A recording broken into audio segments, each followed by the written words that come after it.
Lacrosse community. My name's Ryan Berns. I'm the leader of Lacrosse Leadership Institute.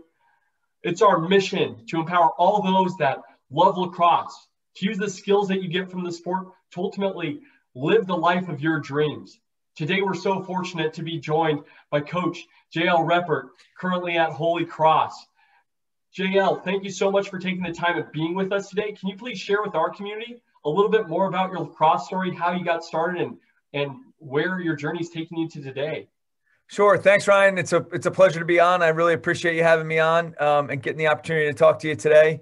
My lacrosse journey started at a very young age. I'm one of those guys growing up in Baltimore that they say had a lacrosse stick in his crib.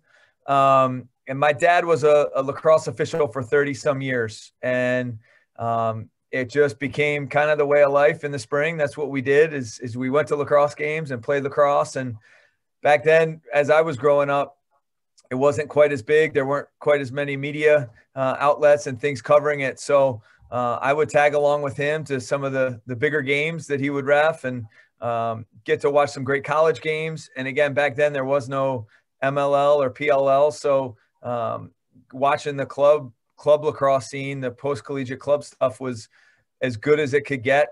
All the world team members and all that were national team members were playing. So I just kind of learned by watching and being on a sideline and listening to those guys. And then had the fortune to attend Loyola High School in Baltimore, Maryland, and played there. And then went from there to Navy and competed for the Naval Academy.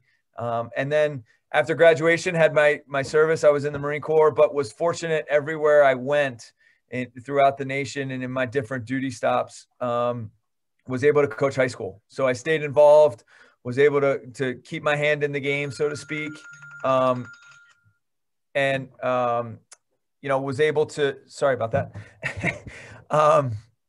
Was able to keep my hand in it and always just had an itch to coach at the college ranks, and kind of got to that point in my Marine Corps career where I felt like it was time to move on from that and get into college coaching, and been fortunate to have stops along the way at Harvard, Washington College, Division III in Maryland, back at Navy, most recently at the University of Maryland, and finally here at Holy Cross. So it's been a great journey, really fun, and many great experiences. Well, it's awesome to hear you are always able to be a part of lacrosse throughout your career and wherever you've landed. Do you have a pinnacle lacrosse moment over the course of this time you've been involved in lacrosse? I would like to say that I'm still climbing. So, I don't know that I've reached a pinnacle yet, but there have been many peaks and valleys along the way, and some that felt like mountains at the time and were little molehills, and some that felt like really lows, but weren't that low. But I think, again, just I look back at my experiences as a kid and getting to go to all those great games, back then and still now, all of the in-state games, whether it was Maryland Hopkins, Towson Hopkins, Loyola, Navy, and all the different schools, Army, Navy. I was on the sidelines. I was a ball boy. I got to experience all that, which was really, really cool.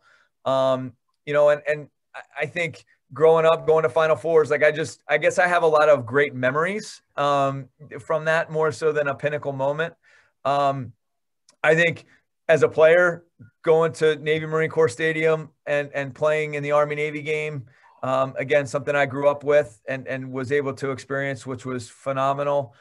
Getting the opportunity to go back and coach in that game in the same stadium was awesome.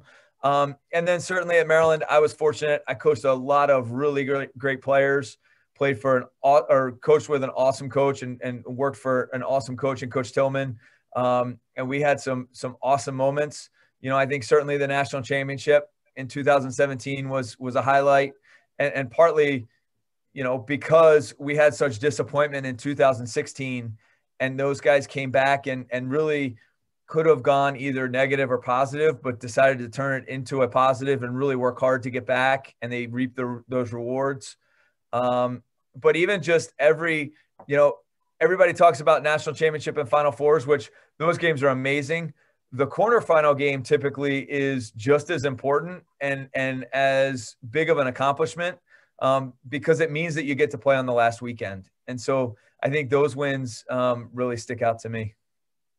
Well, I love to hear, first of all, that you're still climbing and that you have that journey and new goals, because I think that's what all great leaders do and great coaches. They're able to look forward and know that there's still unfinished business, but you have a foundation to get to that success. And that's what comes up with having to win those quarterfinal games. You can't go on to the finals if you don't win that. And I'm sure that they were not easy matches in themselves if we think back. One thing, though, that I just wanted to make sure that our community was aware of, because I thought it was really cool, is that you're a captain at the Naval Academy, and then also you're a recipient of the Vice Admiral E.C. It's Waller at the award, ultimately. And I'd love for you to just share what that means, because I really enjoyed reading what it was, but I think from you it'd be really important as well. Yeah, I think first of all, somewhat timely, unfortunate news that Admiral Waller has passed away recently within the last month or so. I got an email from the alumni chain, so certainly his family's in our thoughts and prayers. But I think it was such an honor. It certainly didn't go to the best lacrosse player or the best athlete on the team, because I definitely wouldn't have won it in that case. But the Waller Award is essentially the guy that I guess has the most leadership impact on the team. And at the Naval Academy at that time, there was only one captain on each team. So it was a huge honor to be that captain for those guys. And certainly, we like to, as proud alumni and guys that went there, we like to say that the Navy's the best leadership development institution in the world. There's some others that might be on the Hudson that might argue, or out in Colorado that might argue. But, I think being recognized as a leader among peers that are all leaders is awesome and very humbling. And again, I think it was, I worked hard at it and got to reap a little bit of those rewards, kind of being the leader of the leaders, which was an honor. Amazing. And I think as civilians, we hear all the time that the Naval Academy is an incubator of leaders, and there's grit that goes into everything that you all do. So thank you for your service, and thank you for taking the time to share. I'd love to learn, what is your definition of leadership, or what does it mean to be a leader? Yeah, I mean, I think to me, leadership is taking an individual or taking an organization to a place or a level they couldn't imagine on their own, or they never thought they could achieve. And, I don't know if it's collecting or gathering or bringing together a group of individuals who have diverse backgrounds, skill sets, attributes, and combining them all to a common vision and a common goal, and everybody working together. To me, that's leadership. I think one thing that a lot of my friends have said, and they're, in my opinion, and I agree with these guys, I'm not the one that said it, but I agree with it. There is no such thing as leadership by example. And I think that is often a misused term. You set the example. So you have to set the example. You have to be that example, but that doesn't mean people have to follow you. So leadership is getting those people to follow you and take your example and heighten their capabilities or their performance.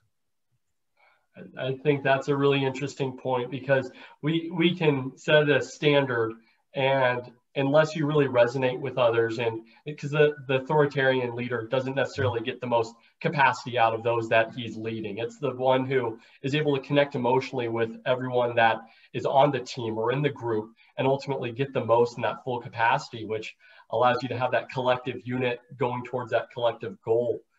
Can you share an example, J.L., where you really were able to bring together a diverse group and how you went about doing that? Yeah, I mean, I think, an example is every year, as a coach, that's what you do, is you bring up guys that have a bunch of different talents, come from different areas, backgrounds, experiences, and you bring them all together to mold and fill roles to reach a common purpose. And so I think that's the greatest example, is a team, year in and year out, just bringing those guys along. I think, some of the cool things that I look back on is leading guys and as players that maybe came in as freshmen and had a lot to learn and just kept developing and were role players and were practice players, never got into games early. And then by the end of their junior or senior year, they're becoming players on the field and really contributing to the team. To me, those journeys are the ones that are really cool. Again, I've had the fortune of coaching Tewaaraton nominees and Tewaaraton finalists, and working with those guys is amazing too. Because they work really hard at their craft, and even though they have the ability, again, we're trying to maximize that and extend beyond what they think they're capable of. But it's the younger guys and the guys that maybe you don't really hear about on TV in a game, or you don't read about a lot, that play such an important role on each team. And those guys working just as hard as the guys get all the notoriety and performing that well, that's the joy in coaching for me, is getting those guys to maximize their potential too, and realize that their role is just as important as the guy that gets all the publicity and all the interviews. And I think the other thing, and this is totally a sidebar, but it kind of, as you were talking about leadership, I think one of the things that's, in my opinion, misunderstood is, in order to be a leader or hold people accountable, you have to be a jerk.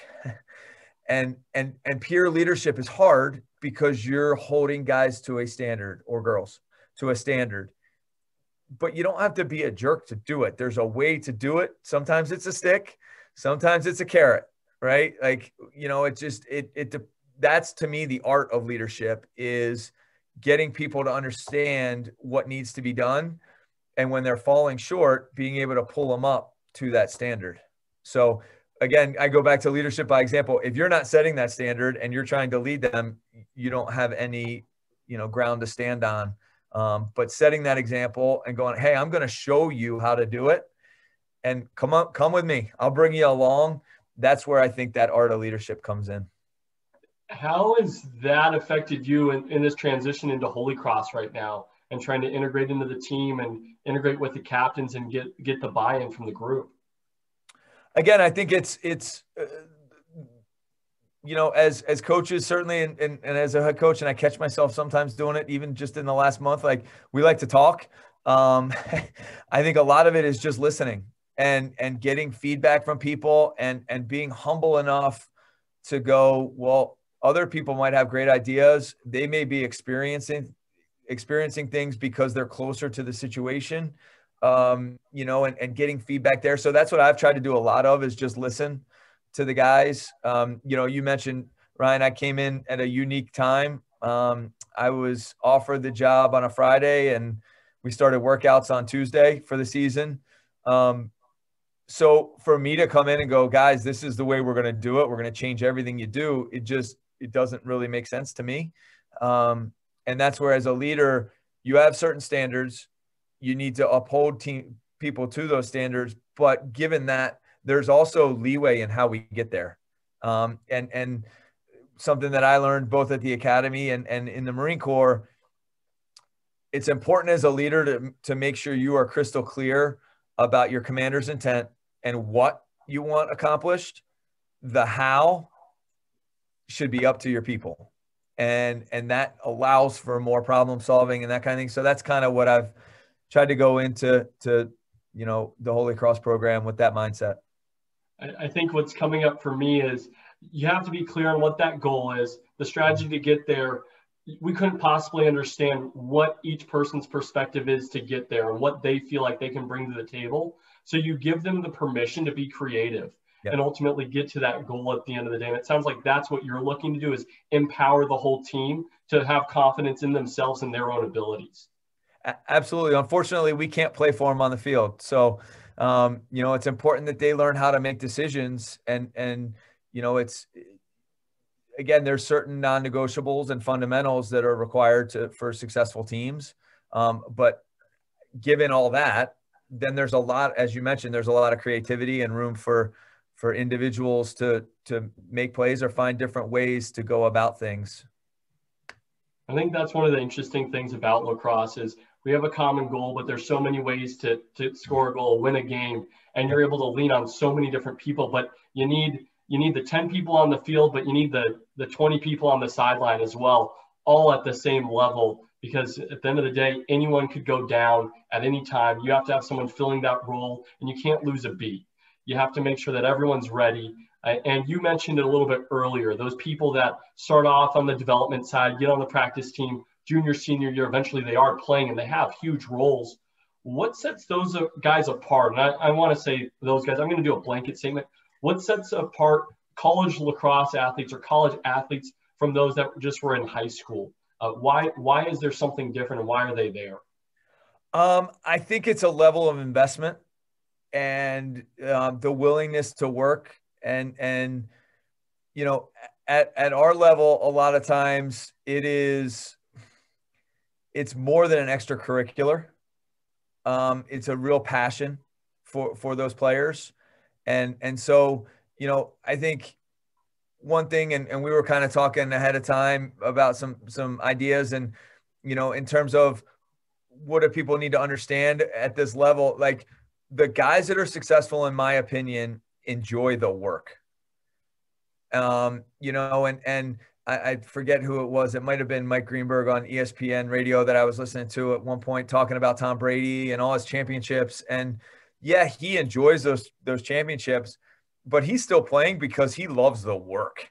Like a lot of guys like the Sundays on the field, but the work gets tiresome. And so relating that to college experience, the guys that really enjoy practice, and even more so, the guys that enjoy going out an hour before practice or staying out an hour after practice to work on their skills, and it doesn't feel like the coach is making them, or it doesn't feel like work is just enjoyable, those are the guys that are the most successful and tend to develop the most. You know, and as I've told our guys here, it's no different than going to class. If you go to class, you can't just sit in class and learn all the material. You need to go to class, and you need to work hard and pay attention in class to help you, but you got to do your homework. You got to do stuff outside of that. And if you're struggling, you need to talk to the teacher. Well, the field is just a classroom. So all those principles need to apply as well. And I think that's why sports as a whole allow you to be successful in the real world. Whatever you want to do, you understand that if you need to put in the time, you need to put in the effort. If you are in trouble, you have to communicate with someone, yep, and you have to get that support. And that is really cool that you get that environment or that classroom to experience it, not only academically, but athletically as well. And what's coming up for me as well is just grit. The idea that you have to like something and you have to have a passion to ultimately go towards it and be able to put in the time. And that gets the results at the end of the day. And I think part of it too, Ryan, is, you know, and we may get there, or I might be jumping ahead too fast, but being honest with yourself. You know, like, listen, everybody would love to be on TV in the Final Four playing with all those people, but are you really willing to invest the work and the time and the effort? Are your habits in line with your goals? I think Alan Stein Jr. says that your habits have to be aligned with your goals, or you got to change one or the other. You got to change your goals, you got to change your habits. And so, but that's okay. I think lacrosse is so special because right now there's a place for everyone. There's a different level for everyone. And so, but being honest with yourself and, okay, what level will I enjoy the most and can I thrive the most at? It might not be the level that is on TV, but it's going to give you such a great experience. That's a really big point, J.L. And I don't think we've spoken about that enough on this conversation. Is you can play so many levels of lacrosse, from club all the way up to Division I, and there is a spot for anyone at the end of the day. And you get so much out of the sport that's not just playing. It's the work, it's the friends, it's the relationships, it's communication, accountability. And you get that no matter where you are, because there's some great leaders like yourself. And so I appreciate you bringing that up, J.L. And I would like to ask, is there anything that the younger folks should really be focusing on right now if they do want to play lacrosse at the next level? Yeah, I mean, I think that's it, is, you know, being honest with yourself, working on the skills where you're deficient. You know, I think that's something that even at our level, we talk to guys about all the time.